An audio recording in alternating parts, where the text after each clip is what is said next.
Ozone works best if you can get ozone to the site of infection. But when you give it in the blood, as I'm doing, I draw blood out, bubble ozone into it, and then give it back to the person. That not only does that kill a little bit of what's in the blood, but more primarily it stresses the body. Just like if you want to stress a muscle, you go lift weights, you tear a little bit of the muscle, and then the muscle grows back stronger and bigger. So a little stress causes the body to have an overreaction to repair that damage. Let's ditch the quick fix and dive into today's conversation. Welcome, everybody. My guest today is Dr. Jeff Wright. Dr. Wright, as a naturopathic medical family doctor practicing functional medicine, helping patients get to the root of their medical problems.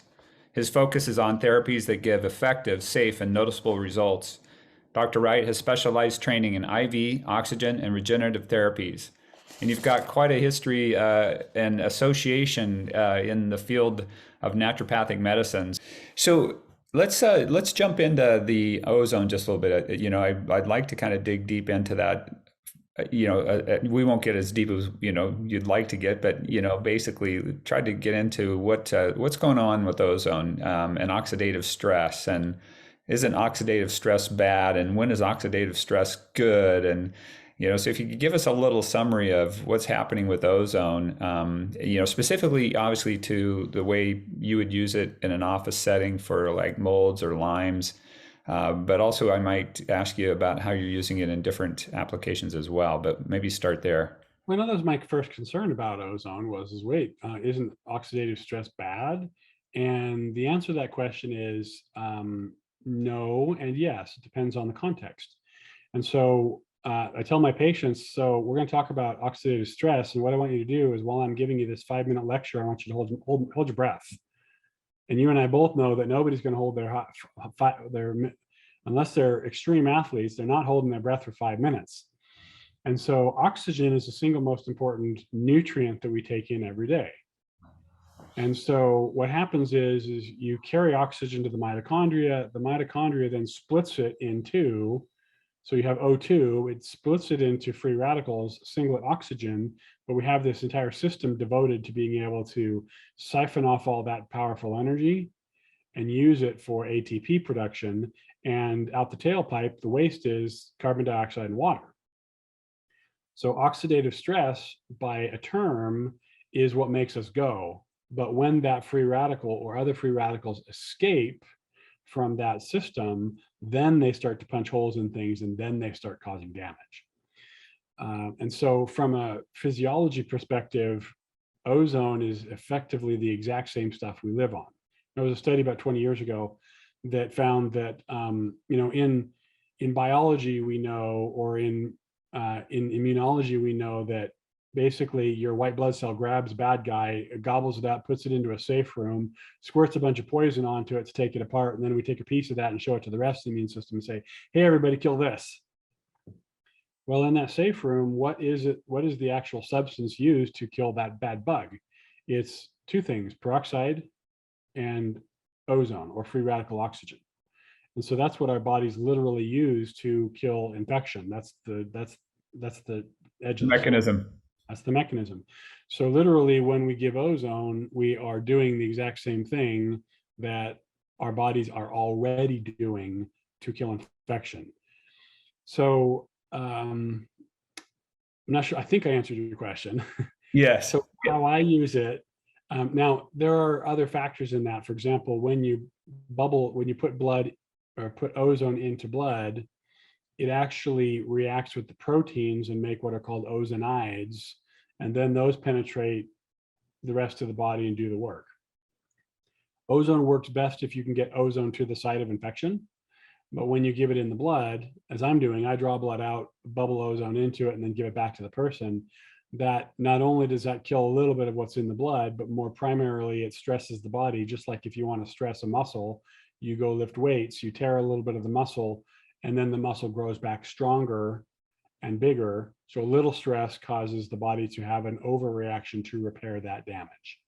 Ozone is doing similar things in stressing the body, and then the body has mechanisms to deal with it, which have a lot of health benefits. So it can have a topical use, like you said, if you can get it right on an infection, a skin infection or something like that, but it also can have a little bit of a systemic Yes. Am I correct in that? Yes, it has topical. And so you can put ozone anywhere except in the lungs. You know, you hear online or you hear in the news, oh, the ozone counts are high, don't go out. It's because ozone's easy to measure. And so they found that ozone is very consistent with all the other hydrocarbons and other bad stuff that's in the air. But now it's interpreted as it's the ozone that's bad, and it is, but there's a lot of other bad things. And so the only place you don't want to put ozone is into the lungs. You don't want to breathe it.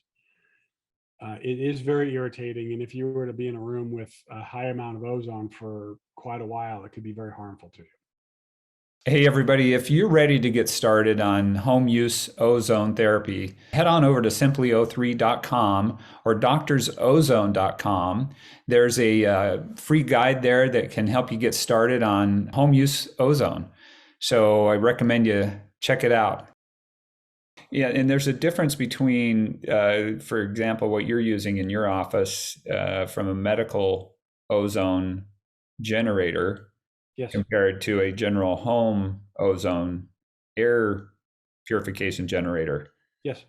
So an air purification generator of ozone is going to draw air in and make ozone out of it, and then that's going to go everywhere in the house. Air is not 100% oxygen. Air is primarily nitrogen with oxygen and whatever else is floating around. So when you put that through an ozone generator, the nitrogen compounds that are made are fairly toxic to us. So that's why an air ozone purifier is not something you want in high quantities. Now, they actually do make air ozone generators that go on furnaces. I have one in my house, but they're producing a very small amount of ozone, not enough to be harmful.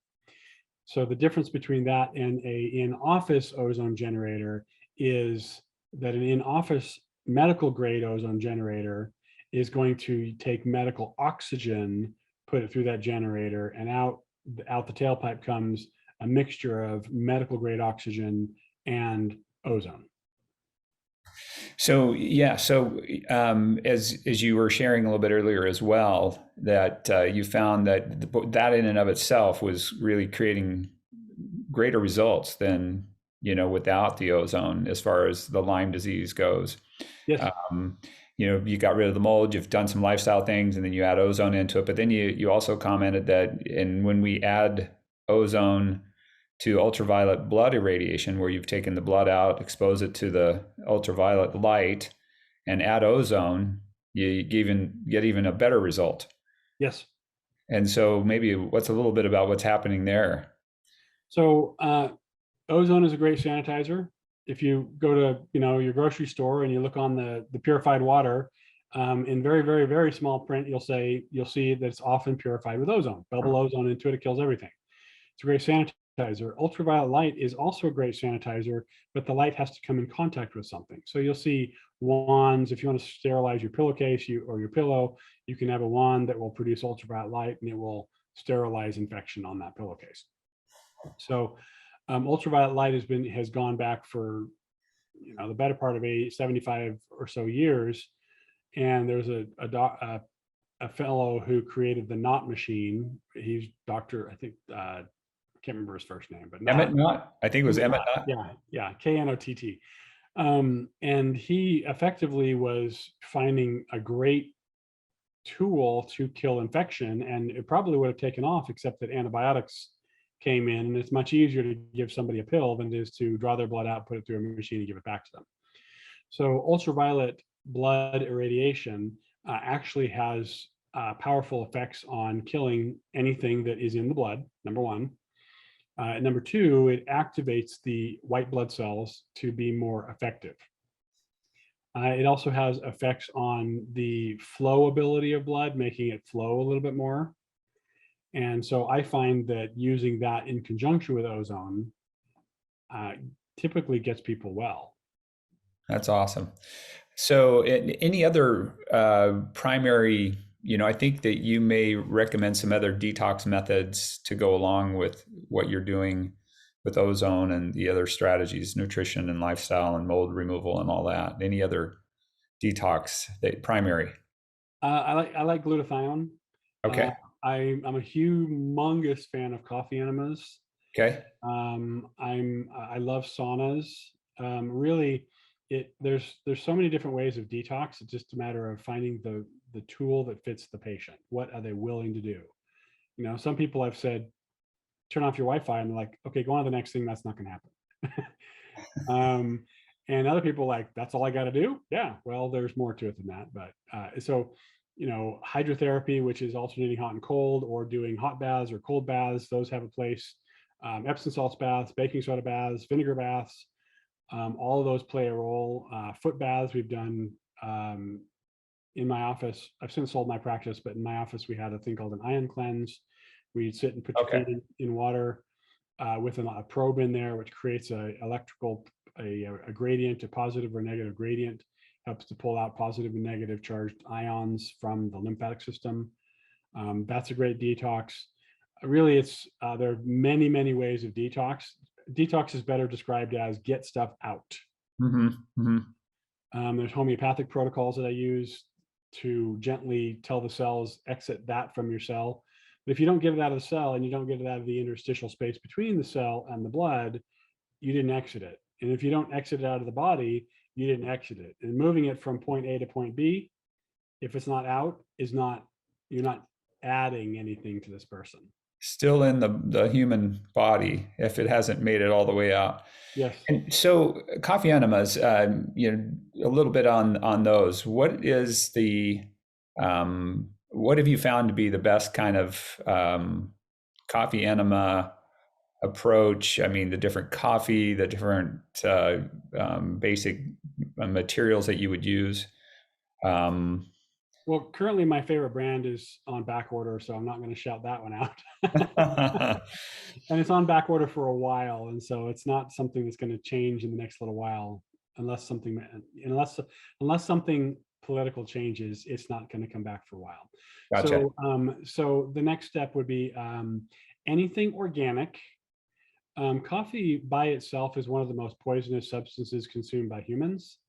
And it's not because of the coffee plant per se, it's because of the way we grow coffee. Coffee is still heavily sprayed with DDT, which we outlawed in this country a couple of decades ago. Once that coffee is then grown, it often has mold on it. When they roast it, they burn it, and that's creating oxidative damage. And then it's often drunk too hot, and hot things have also been shown to cause esophageal and stomach problems. Gotcha. So I don't have that many polite things to say about coffee as a food group. That being said, I think that coffee enemas are the cat's meow for detox. I think they're the most powerful thing to improve people. And so I always encourage people, look, when you do a coffee enema, number one, it must be organic. And that's non-negotiable. Bulletproof coffee is organic and it doesn't have mold on it. There's a number of other ones as well. But when getting coffee, it must be organic. Gerson, the Gerson Cancer Technique. Gerson Technique, they have a good coffee that's also excellent for coffee enemas. Okay. So what about the difference between coffee enemas and colonics, where, I have not personally experienced either of those treatments. I do plan on including that in my health regimen. But colonics, is that a step up from the coffee enema, or is it in the same basic frame? No, I'm a huge fan of colonics, but I don't think they are as detoxifying as a coffee enema. Okay. There's also a thing called a colema, and I'll explain that kind of the difference. A Okay. colonic is where you go to some place with a practitioner, and they are going to irrigate your entire colon with water. This is very powerful. It's very cleansing. It's a good therapy, and I've recommended it thousands of times. It is not as detoxifying as a coffee enema, because the coffee has acids in it and bitters in it, and those bitters will get absorbed into the lower bowel, specifically the sigmoid colon. Okay. Colonics is going to go all the way if it's done properly and safely, it's going to clean out the entire colon. Okay. Which is good to clean it out. A coffee enema done at best is not going to get more than 8 or 10 inches into the sigmoid colon, just in the end. Okay. Yep. So you're not going to use a coffee enema to clean you out, but the coffee absorbs into the enterohepatic circulation, which is a circulation that goes from the bowel right to the liver. Okay. And I read a report on somebody who signed up for a coffee enema while they were getting an endoscopy, and they actually watched the large amounts of bile being dumped from the liver into the small intestine with a coffee enema. Okay. Definitely stimulates the Sure. detox pathways more than the colonic does. Yes, it does. And so then the middle ground is a Colima, which is a device that you can purchase online. It's basically a modified bed that sits on your toilet. You sit with your bottom over the toilet. There's a tube that you insert rectally, and then it's usually attached to a bucket so that you can kind of do your own version of a colonic at home. And you could theoretically then do a coffee Colima, which would be the best of both worlds. Okay. Okay. But one of the reasons why I recommend a coffee enema is most of the people I see by the time they get to me are financially not able to do 10 to 20 colonics, but they can do, 100 coffee enemas. At home.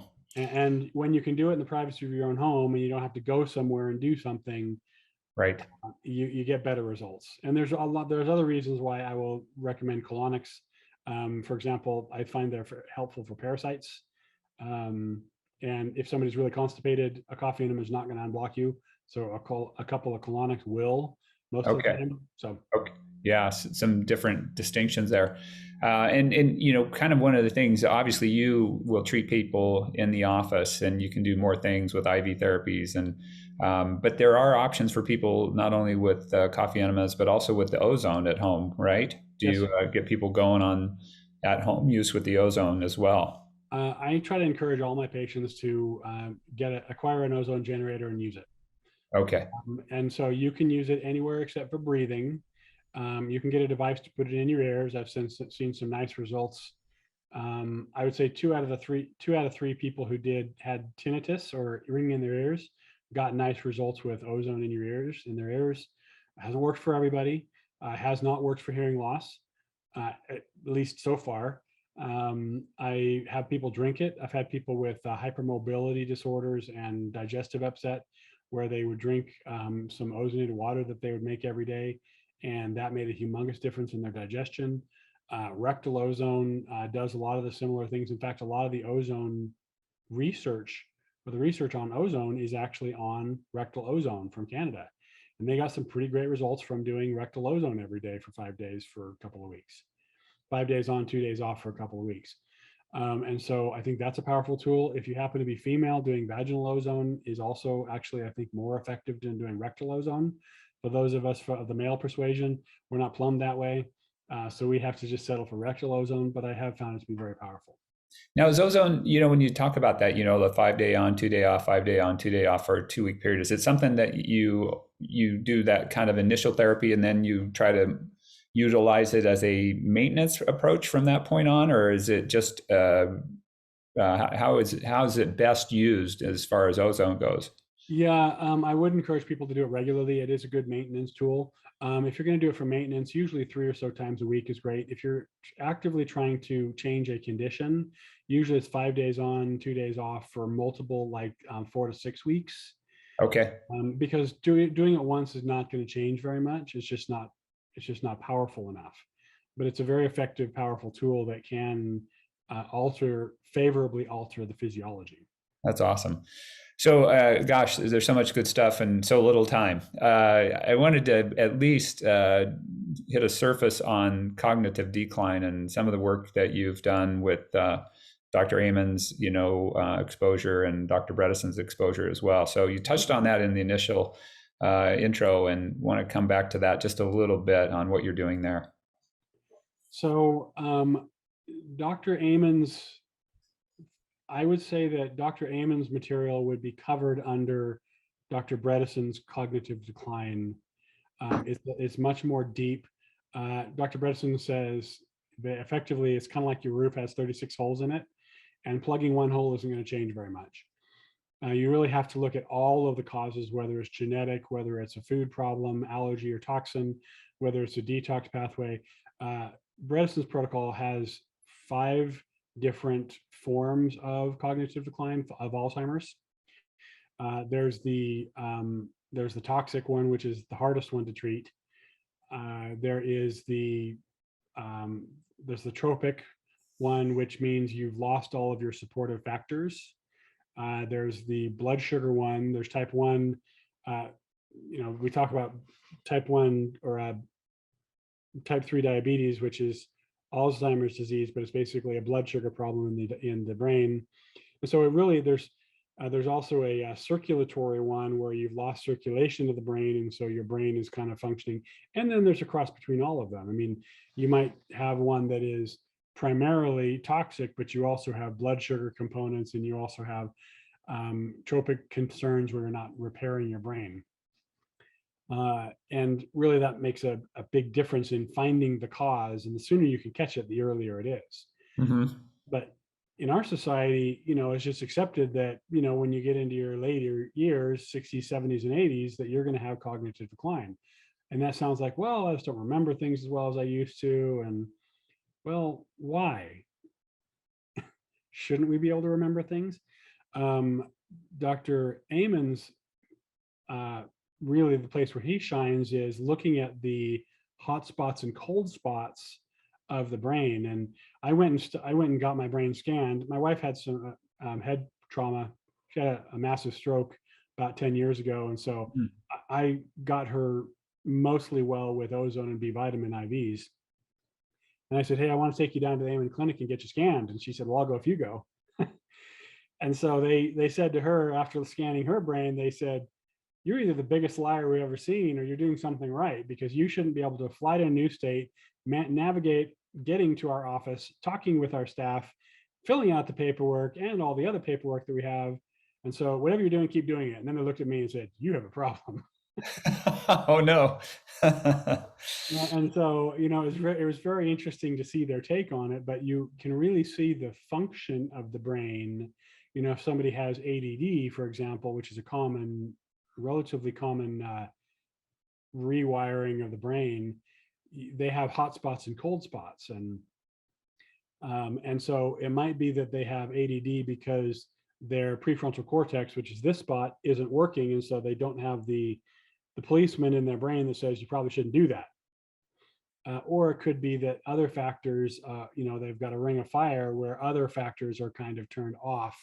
And so they can't concentrate. And so his supplements and his protocols are nutritional and pharmaceutical based, geared to the hot spots and cold spots of the brain to repair it and to get it functioning properly. And it's intriguing to see brain scans where you can see, oh, well, I can see why you have ADD, or I can see why you have temper issues. It's because you hit your head too many times. And we need to do some protocols to repair your brain. Gotcha. And so are any of those protocols inclusive of ozone or some of the other therapies we've discussed so far? Do they have impacts in those areas? They all do. It's those therapies. Ozone basically is a turbo. It makes everything else work better. And so I think ozone, really, I think it's a cat's meow. It's my favorite therapy, but it's not a standalone therapy in most cases. It's ozone and it's ozone with everything else. And if people just say, I'm going to do ozone only, I'm like, well, you're not going to get the results you're hoping for, because ozone makes everything else and synergizes with everything else, makes everything else work better. So do you also see people with autism, children? A little bit, not very much. Okay. I've worked a little bit with autistic kids, but that wasn't really where I spent very much time. And does that protocol, the Amen protocol or the Bredesen protocol, kind of have application Absolutely. In the autistic conversation? Absolutely. Yeah. Because it could be that the autistic kid has genetic problems, they can't methylate very well, or that they're toxic, because you can see a toxic brain on a SPECT scan from what Dr. Amen recommends. But it's also more complicated. Getting them to sit still isn't always as easy as we would like. And so, yes, it also is very, very effective and very powerful. Awesome. Well, you're doing a lot of good things. I think the other thing I was, as I was preparing for this interview, I don't know if you remember, but I'm pretty sure about 5 years ago in Colorado, you were doing some injections at a SOPMED conference. Hmm. About that time, I had fractured two metacarpals in my right hand. And I came in and I think I received an injection in my hand I, from I, you. I remember that.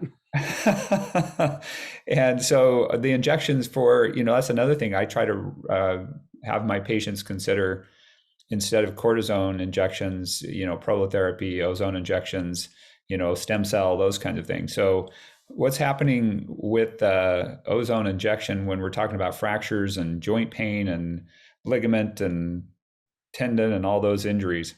I have had four people that I did ozone injections on where it didn't work. And two of those, we did a second one and it only worked while the local anesthetic was there. And so to me, that says, I said something else is going on. And one of them, it actually was heavy metal exposure from his work that he'd avoided and done his best to avoid, but there were still trace amounts and they all landed in the site where I was injecting. So we did some other things. I've worked with one gal who had a knee problem and she blew out her knee 25 years ago when she was dating her husband. So, but for those that didn't work, I've had phenomenal success. I had a fellow who came in with completely obliterated discs. So note to self, don't lift a 600-pound beam all by yourself. It's really not good for your back. But he didn't want to drop it on the really nice floor. Everybody else did. And so he blew out, obliterated two discs. X-ray evidence, nothing there. And he wanted to grow them back. And I said, I don't think you can grow them back. I said, I'm pretty sure I can get you out of pain, but I don't think I just don't think you're going to grow them back. And so I got him out of pain. The first one, he was about 50% better. The second set of injections, he was he forgot to come in for the third set because he was so much better after the second one. He did a lot of weight loss, core exercises, improved his nutrition, stopped lifting 600-pound beams. But about 20 months later, he came in with x-ray proof that there was joint space there again. And there wasn't a disc, but there was joint space. And So that's so part of the regenerative property of. part of the regenerative property. I've injected almost every part of the body. Almost everything improves with ozone injections. I do use PRP. I find that if there's a tendon or ligament damage, I find that PRP with ozone works. It just gets people well faster. Mm-hmm. I do regenerative therapies. Politically speaking, can't say stem cells anymore. The FDA shut down most of these stem cell companies. Okay. The ones that are still there, we're using what we call exosomes, which are the growth factors from the stem cells, Okay. just without the cellular material. Okay. And they can't use that name anymore, so now we call them nanoparticles. Okay. But for polite company, we just say, regenerative therapies or stem cells. Okay. I have not done very much work with autologous stem cells, which are we draw stem cells from you and then give them back to you. That's a great therapy and very powerful. I've just used amniotic membrane and amniotic placental stem cells or nanoparticles.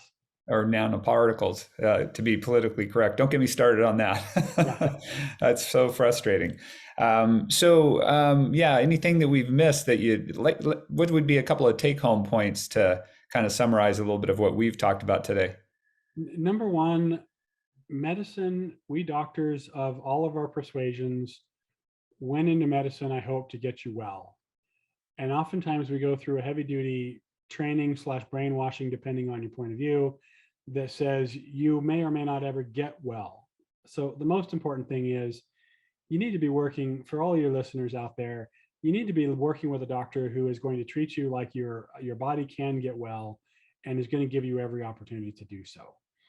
And then the second thing is use every option available to you. I'm a huge fan of ozone. Love it, love it, love it. I'm a huge fan of ultraviolet blood irradiation.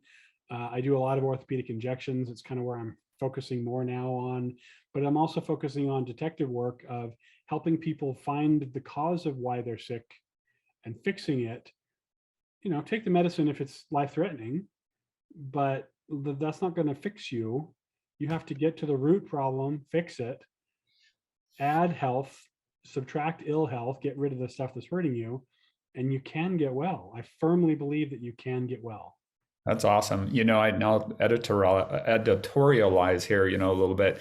What we've been talking about here is it's not to say that pharmaceuticals and surgeries don't have those moments where they're very important and necessary, but it's just so out of balance. I've said this before in conversations, and what we've been talking about with ozone and ultraviolet blood irradiation and things of that nature, they're all so safe. There's no 7 pages of, toxic, harmful effects, that we've unfortunately used the term side effect in a bad way. It's a harmful effect. So many of the things that we've been exposed to and advertised, so well here in the United States, they're just harmful. And so there's just isn't a balance of understanding. And so I appreciate your perspective. The body, it wants to be well. So what tools can we give it to be well? And, I think it's an amazing design by our creator. And he's given us all kinds of opportunities in nature to utilize. And so, that's a lot of what we're talking about here. And those options are great, which does include, like I said, sometimes it's going to be a pharmaceutical thing. So that's okay. But if we could help get that balance back in line, that I think is, one of the reasons why I enjoy this podcast and having people such as yourself on, Dr. Wright. How can one follow up with you and to be a patient or to find out what you're doing? I do free consultations. The easiest way is to go to my website, which is The Wright Medicine, WRIGHT medicine.com. If you fill out a form there and give me some basic information, don't send me like a book, but one paragraph on what's going on. And usually I'll get back to people. I try to get back to people within 24 to 48 hours, depending on what day it is. I do like to take certain days of the week off. Sunday is my Sabbath. And so as a doctor, I sometimes work on Sabbath. But generally, that's not my routine. That's my family day. But they can fill out that form. It'll be name, phone number, email address, how you would prefer to be contacted. You want me to send you an email, and then I'll usually either I or my assistant will contact you, and we'll have a brief chat. Am I right for you? I might not be, but I consult with people all over the world now. I've got a couple of clients in a couple of other countries that I've been consulting with on their health issues and helping them to get well.